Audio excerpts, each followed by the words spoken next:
దేవుని పరిశుద్ధ నామంలో మీ అందరికీ వందనాలు తెలియపరుస్తున్నానండి. ఈ దినం దేవుని మాటను మనం ధ్యానం చేసుకుందాం.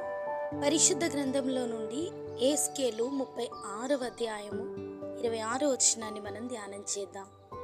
నూతన హృదయమును మీకిచ్చెదను. హల్లెలూయా. ఈ ఉదయకాల సమయంలో దేవుడు మన కుటుంబాలలో అందరికి ఇస్తున్నటువంటి మాట, మన హృదయాలను నూతన పరిచే దేవుడనని ఆయన మనతో మాట్లాడుతున్నారండి. ఇర్మియా 17వ అధ్యాయము 9వ వచనములో, హృదయము అన్నిటికంటే మోసకరమైనది, అది ఘోరమైన వ్యాధి గలది అని దేవుడు మాట్లాడుతున్నారు. మన దేవుడు మాట్లాడే దేవుడు, మనల్ని సరిచేసే దేవుడు. అందుకే సామెతలు 15వ అధ్యాయము 11వ వచనములో, నరుల హృదయములు మరీ తేటగా ఆయనకు కనబడుచున్నవి అని లేఖనం సెలవిస్తుంది. హృదయాలను పరిశీలించువాడు, పరిశోధించువాడు దేవుడు. మోసకరమైన హృదయం కలిగిన వారు దేవునికి స్థానమియ్యక వ్యాధి కలిగినటువంటి హృదయం కలిగిన వారిని దేవుడు చూస్తున్నాడు.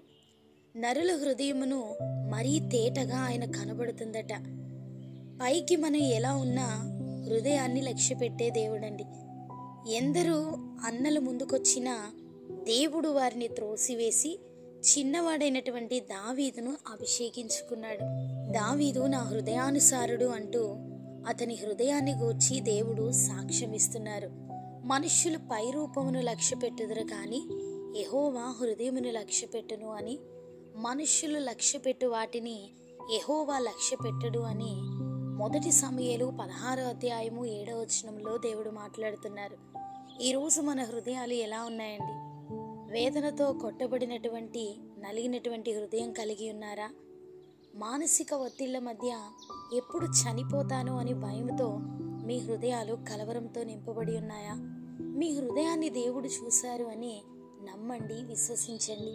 దావీదు యొక్క అన్నల హృదయాలు గొప్పలతోనూ గర్వంతోనూ నింపబడి ఉంటే, దావీదు హృదయం విరిగి నలిగి తిరస్కారాల మధ్య కృంగిపోయి ఆ గాయపడినటువంటి హృదయములో దేవుడు తన హృదయములోనికి ఆహ్వానించి స్తుతి చేస్తూ దావీదు తన హృదయాన్ని దేవునితో, ఆయన మాటలతో, ఆయన స్తుతితో నింపుకున్నాడండి.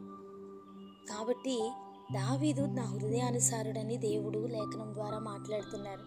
కఠిన హృదయాలు కలిగి ఒకవేళ ఎవరైనా మీ కుటుంబాల్లో ఉంటే వారి హృదయాలను దేవుడు మార్చగలడు. మన హృదయాలను ఆయన బాగు చేయగలడు. మోసకరమైన హృదయమైన, మోసపోయిన హృదయమైన ఆయన హస్తాలకు అప్పగించగలిగితే ఆయన బాగు చేసి నూతన పరిచి మనకు అందించగలిగినటువంటి దేవుడండి. ఆయన్ని మనం ఆరాధిస్తున్నాము అంటే ప్రభు ప్రతి విషయంలోనూ మనల్ని బాగు చేసి నడిపించగలిగినటువంటి శక్తివంతుడు. ఏ భయంతో హృదయం నింపబడిందో, ఏ వేదనతో నింపబడి ఉందో, ఎలాంటి హృదయం ఈ దినాన్న ఈ ఉదయకాల సమయంలో మనం కలిగి ఉన్నామో మనకంటే బాగుగా ఎరిగినటువంటి దేవుడు, మనం ఆరాధిస్తున్నటువంటి దేవుడు. కనుక మన హృదయ వేదన నుండి విడుదల కలిగించాలన్నా, మన హృదయాలు నూతనపరిచి మన ఆలోచనలు పరిశుద్ధపరచాలన్నా ఆ దేవాది దేవునికి మాత్రమే సాధ్యమండి. ఈ వాగ్దానాన్ని ఎత్తిపట్టి, దేవా మీరు మాకు ఇచ్చినటువంటి మాటను బట్టి మేము నమ్ముతున్నాం, విశ్వసిస్తున్నాం. మా హృదయాలు మార్చండి, మా యవన బిడ్డల హృదయాలు మార్చండి. కుటుంబంలో మా యజమానుని హృదయాన్ని, నా హృదయాన్ని మీరు మార్చండి అని విశ్వాసంతో ప్రభు సన్నిధిలో అడగగలిగితే దేవుడు అద్భుత కార్యాన్ని జరిగించి ఈ వాక్యాన్ని మన జీవితంలో సంపూర్ణంగా నెరవేర్చగలడండి. ఆ దేవాది దేవుని యొక్క కృప మనందరికీ తోడైండి మనల్ని బలపరిచునుగాక.